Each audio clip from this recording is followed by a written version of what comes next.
Olá, tudo tranquilo? Eu sou José Ático e esse é o programa Histórias de Teresópolis. Comigo está o jornalista, pesquisador e historiador Vanderlei Pérez. E hoje nós vamos falar de momentos do desenvolvimento da cidade de Teresópolis. Pontos em que, de repente, se deu como que um salto para frente. Vanderlei, vamos começar isso pela emancipação política, já que nós estamos no mês em que isso acontece. Bom, vamos lá. Teresópolis foi emancipado em 6 de julho de 1891, 124 anos atrás, então, nós comemoramos nesse mês de julho de 2015.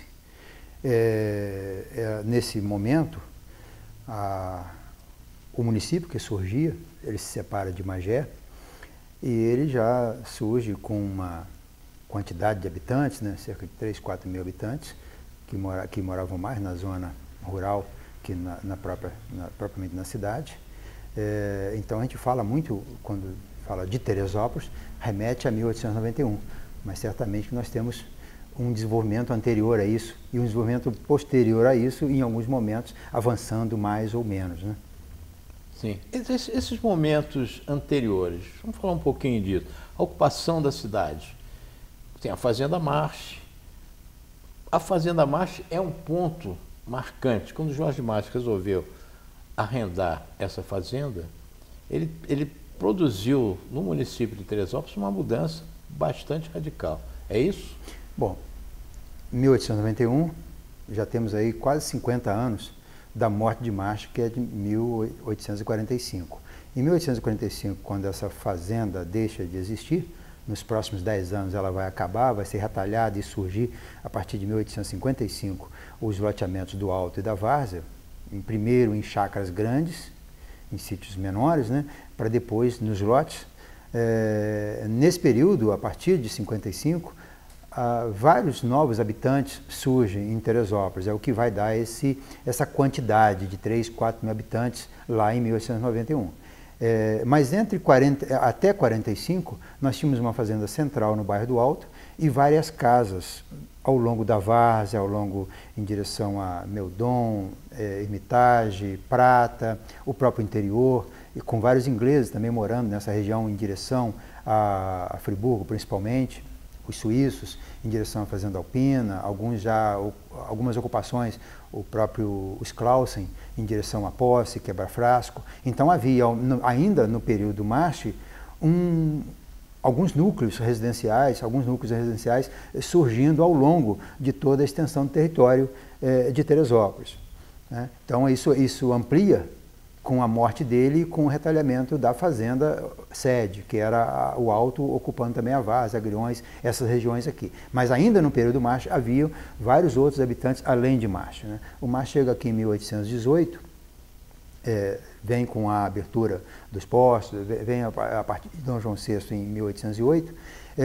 mas ele não é o primeiro habitante desse lugar, né? Ele vem para Teresópolis para arrendar uma fazenda decadente. Essa fazenda é de 1780, então de cerca de 40 anos antes ainda do Marche.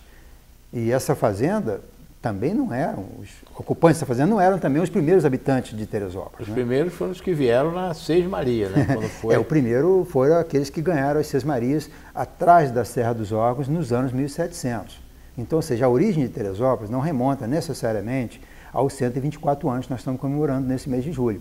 Ela remonta a 1700. Nós estamos aqui num núcleo maior residencial de mais de 300 anos, né? Então, os primeiros habitantes foram aqueles, os portugueses, certamente, que ocuparam entre 1700 e 1800, depois vem o Marche e há uma ocupação inglesa, depois também com a travessia dos suíços vindo para Friburgo, alguns deles vieram para Teresópolis, nós temos a presença de alguns suíços, aí vem os franceses, os italianos também, muitos, depois os portugueses. Então você tem o caldo vai acontecer depois do período Marche, porque até então o Marche era os ingleses com o Marche e antes deles os portugueses.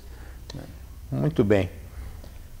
Agora, 1890, vamos dar um salto na história. 1890. Teresópolis vira capital do estado. É uma coisa pouco estudada, eu acho. É pouco conhecido esse episódio, né?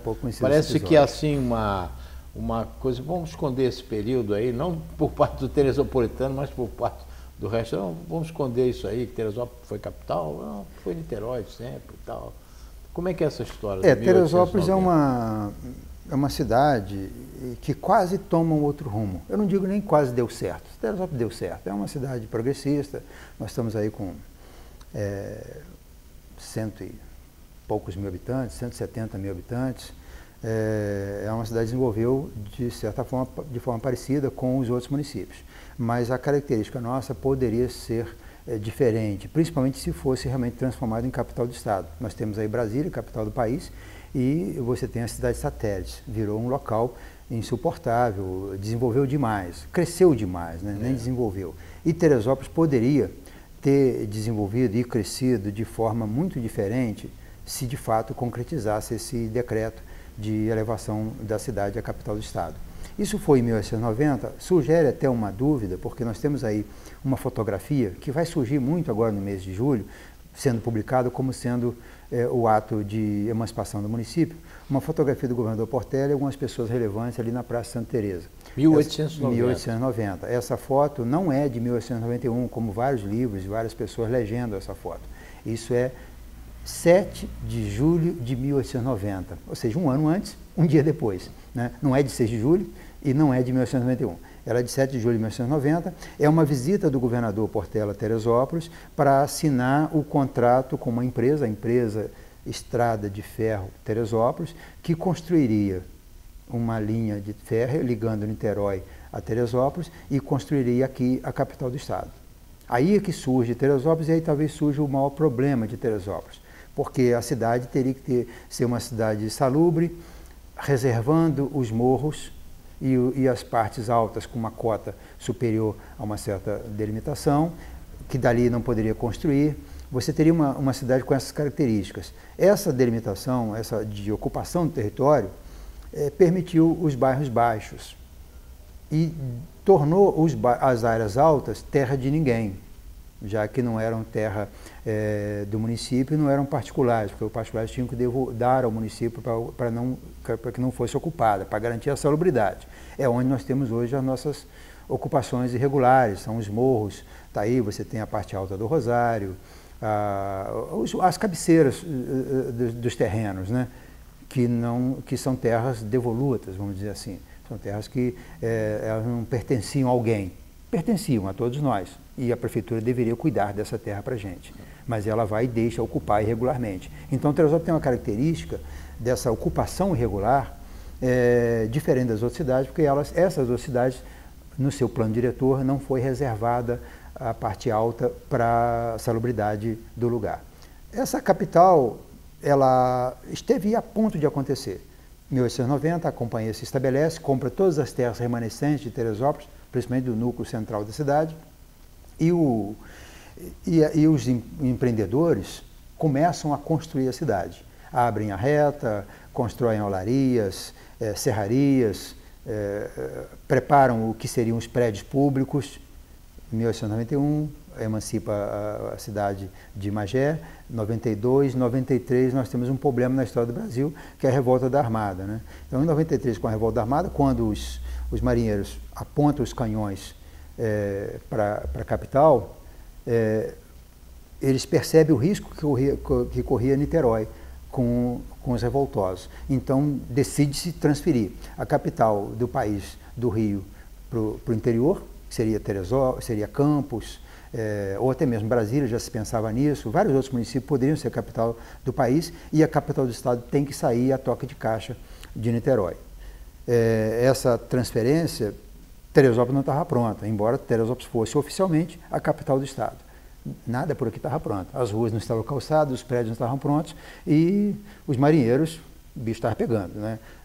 Tanto, é um período, um fato da história do Brasil pouco conhecido, essa revolta da Armada, mas nós tivemos massacres, nós tivemos realmente um período muito feio. Principalmente Magé, né? Magé sofreu muito. O exército de Floriano dizimou os moradores de Paquetá porque eles abrigaram, eles deram guarida aos revoltosos. A mesma coisa com Magé. Magé, os grandes proprietários de Magé, era uma cidade progressista naquela época, vieram, o exército de Floriano saiu matando todo mundo, ocupando, saqueando. Foi uma coisa horrorosa. Se você vê os registros dos horrores de Magé, eles são uma vergonha nacional.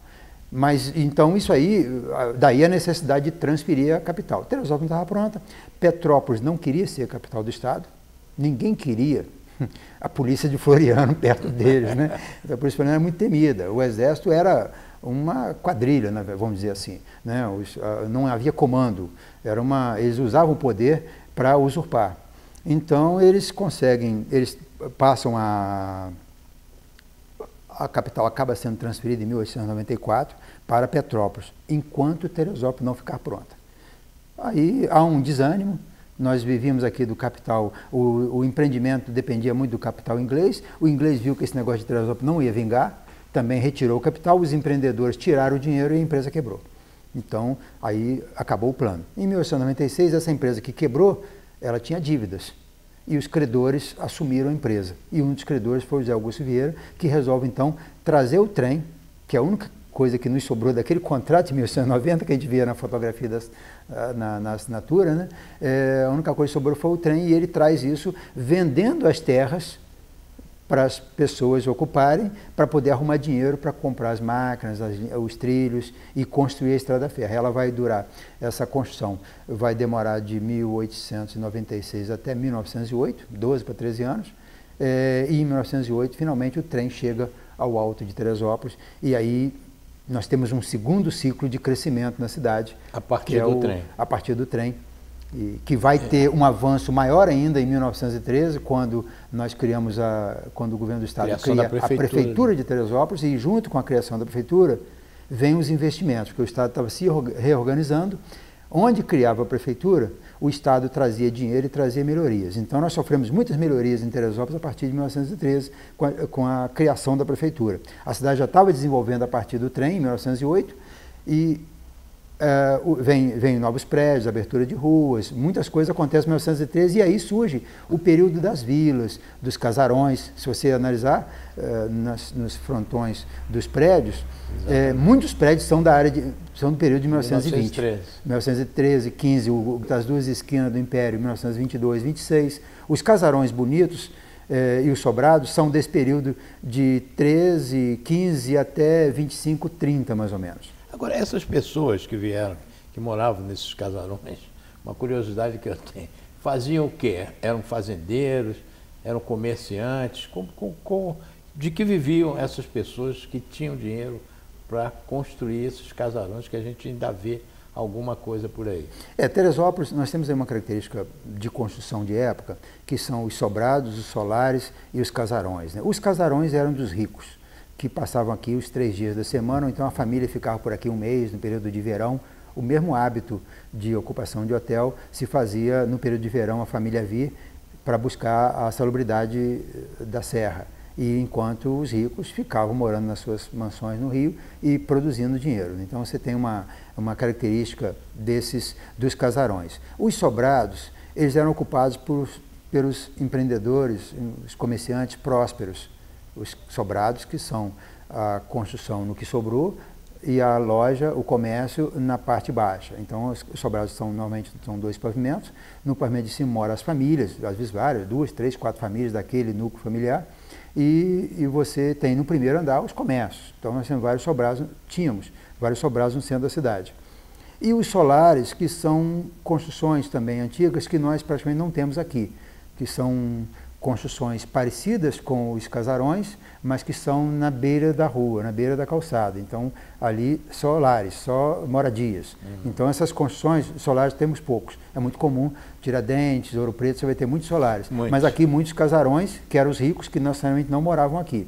E tinha também as mansões, que eram também, às vezes, nem sempre casarões, mas eram casas muito amplas, em centro de terreno, de 10 mil metros, 20 mil metros. Um dos exemplos desses é a Casa Sloper, né, que agora está sendo vendida para um empreendimento novo. Parece que vai surgir ali um shopping, um supermercado, não sei, no bairro do Alto, mas era aquelas condições de terreno de pessoas ricas. E tinha já também nesse período, que era um período de desenvolvimento de Teresópolis, 1920, os comerciantes de sucesso aqui, as pessoas ricas que já moravam aqui. Vamos para 1939, que é um outro salto no desenvolvimento da cidade, que é a abertura da estrada Petrópolis-Teresópolis. Que antes você dependia do trem, só o trem. Exato, e já em 1930, a partir dos anos 30, nós já tínhamos muitos carros, e muitos carros tendo muita dificuldade para vir a Teresópolis. Então você tem, em 39, entre 34 e 38, 39, você tem o novo traçado da estrada Teresópolis-Petrópolis, você acaba com a estrada das 14 voltas, o traçado primitivo, e cria uma estrada em condições de uso mais cômodo para os motoristas. Então você tem em 39 esse novo traçado e você passa a poder vir do Rio a Teresópolis de carro, com certo conforto, pegando a estrada de chão, que é a estrada de Itaipava até Teresópolis, mas já possibilitando um bom fluxo de veículos. Em 44 essa estrada é pavimentada e nesse período já se falava do final dos anos 30 até o final dos anos 40, se discutia muito a construção de uma estrada direta para o Rio.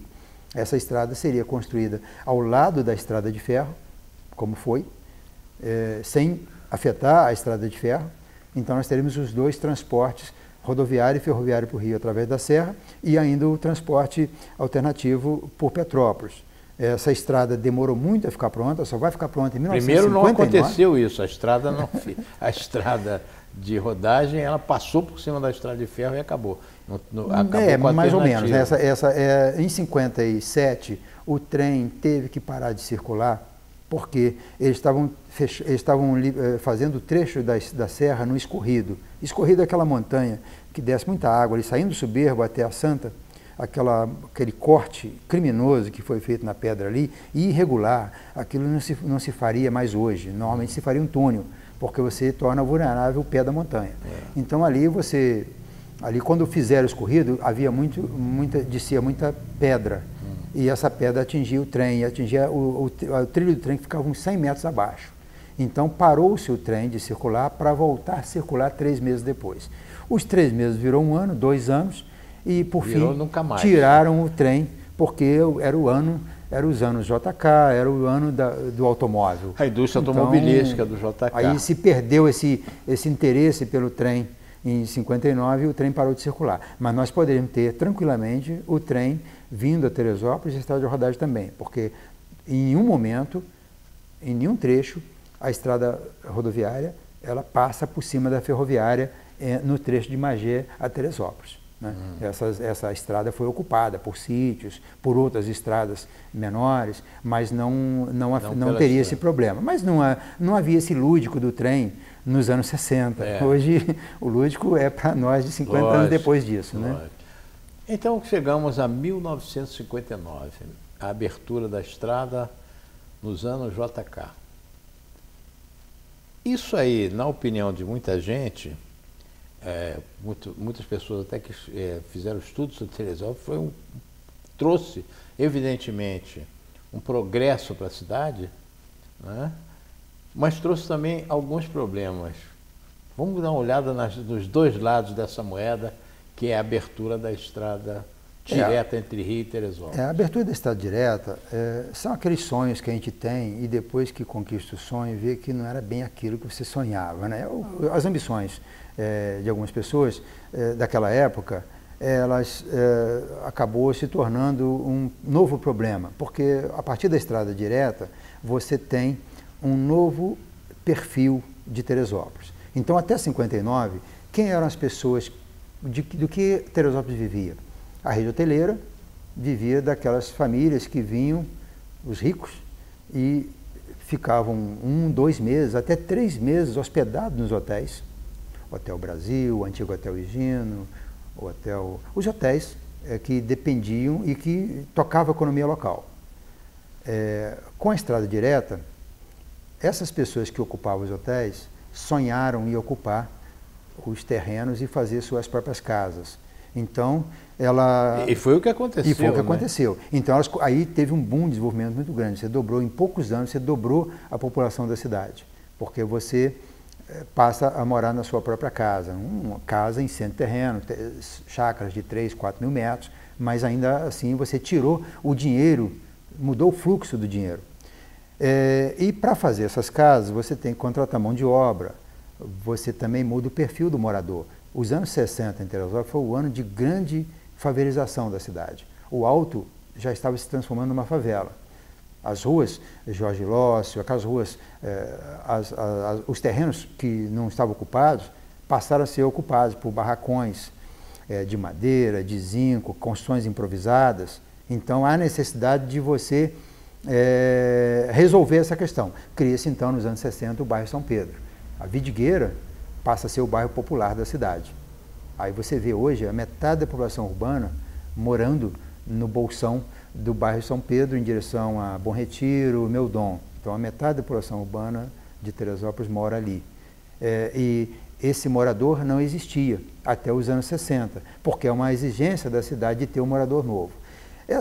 A ocupação irregular dos morros, ela vai acontecer a partir dos anos 80, com a abertura do trecho Soberbo até Além Paraíba, porque nós tínhamos uma estrada Rio-Bahia que passava pelo contorno em Petrópolis, Três Rios, Anta, Sapucaia, Além Paraíba e ia para Bahia. Com a construção dessa variante entre Teresópolis e Além Paraíba, você encurtou em quase 20 quilômetros o percurso, mas abriu um cartão postal para quem vinha ocupar o Rio de Janeiro no período de expansão da Baixada Fluminense. O cara fica fascinado com isso aqui. Para que eu ir morar na Baixada se eu posso morar em Teresópolis? Então você tem uma ocupação irregular. E aí nós voltamos lá ao período da capital de 1890, onde você tem as cabeceiras dos morros, terras de ninguém. E essas terras de ninguém foram então ocupadas por esses desbravadores. Então surgem os bairros. E aí você também muda perfil de alguns bairros. Por exemplo, Vale da Revolta, que tem referência na Revolta da Armada. Revolta da Armada. Era um bairro, nós temos anúncio aqui de 1960, venha morar no bairro mais chique de Teresópolis, Vale da Revolta. E o Vale da Revolta, as terras, embora sejam terras próprias, terras que seriam loteamentos, quando há essa invasão no entorno, o lote perde o valor. Então o bairro vira um bairro carente. E há também muito patrocínio de políticos para crescer a população. Nós temos aí muitas referências de políticos que, em busca do voto, facilitaram o acesso à ocupação. A ocupação da Quinta Leblão, tá aí o Castelinho também teve envolvimento político, a Rua Mato Grosso, nós tivemos aí ônibus vindo do Rio para ocupar a Rua Mato Grosso, trazendo gente para ocupar. Então os políticos contribuíram muito para essa ocupação irregular da cidade. E hoje a gente cria, então, muda o perfil. Nós temos duas cidades, uma de antes da Estrada Direta, de 59, e essa outra nova. Qual é a melhor?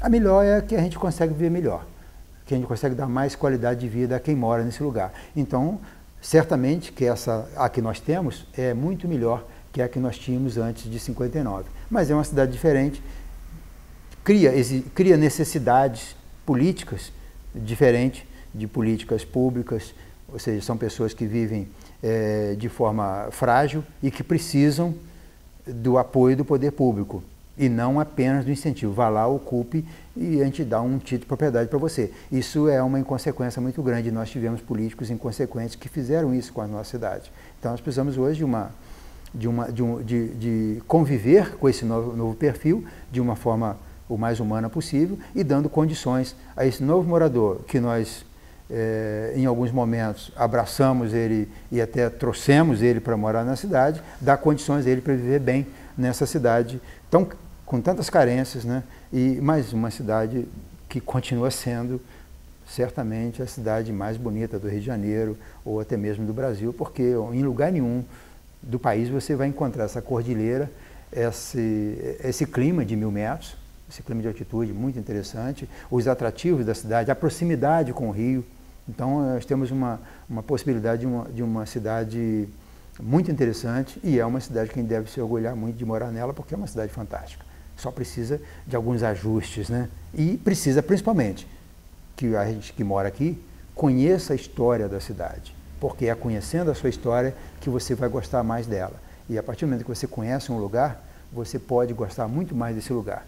E é talvez aí o nosso grande desafio, conhecer o passado para entender o presente e sonhar um futuro melhor. Mas só vai sonhar o futuro melhor quem entende o presente. E para entender o presente, você tem que conhecer o passado.